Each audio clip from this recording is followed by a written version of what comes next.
Welcome back to Organikong Pagpanguma. Today, we will give you some tips to know before applying fertilizer or manure. If you are new to Organikong Pagpanguma, please like, comment, share, subscribe, and follow us in our FB page and in our YouTube channel. Fertilizer application is one of the measures to enhance reasonable yield desired by a farmer on his farm.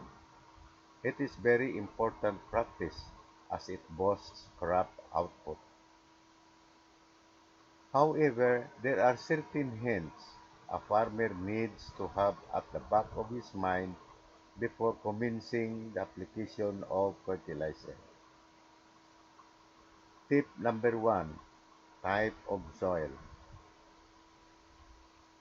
The nature of the soil must be known and considered before applying fertilizer or manure to it. The decomposition of manure and leaching of nutrients is faster in light soil than in heavy soil. Light soils are very porous. They have larger pore spaces, which makes them vulnerable to erosion and have free movement of water within them. To apply manure on such soil, the manure is added short period, like a week or less, before planting on light soil. But for heavy soils, it should be added like 2 to 3 weeks before planting because it has the ability to retain nutrients unlike light soils. Tip number 2. Amount of soluble nutrients in the manure or fertilizer. Soluble nutrients like sodium, potassium, calcium, etc. are easily lost through leaching. Those manures or fertilizers which contain readily available and soluble nutrients should be applied at time of cropping so that the crops will utilize the nutrients before they are lost. Those containing insoluble nutrients should be applied long before planting so as to allow sufficient supply. Tip number 3. Topography of the land. The topography of a land is the slope of the land.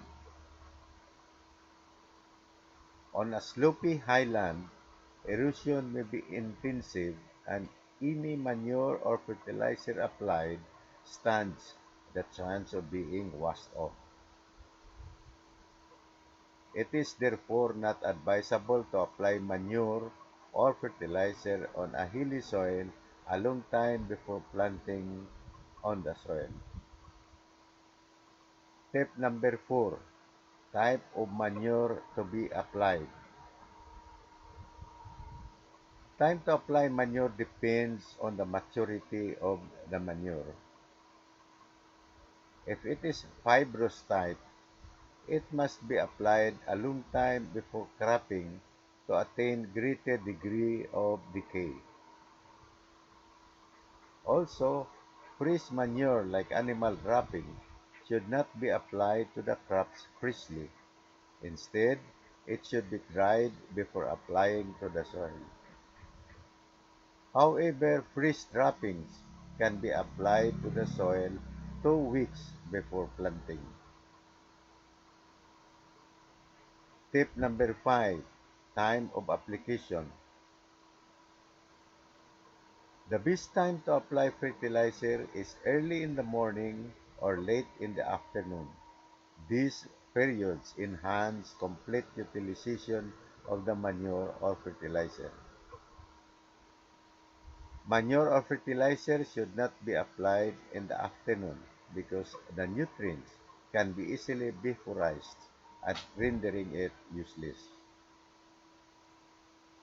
Also, when applying synthetic fertilizer, that is the NPKs, Ensure they are not retained on the leaves of the crop because this type of fertilizers are hygroscopic in nature. They absorb water from the leaves, making them to dry off in severe cases.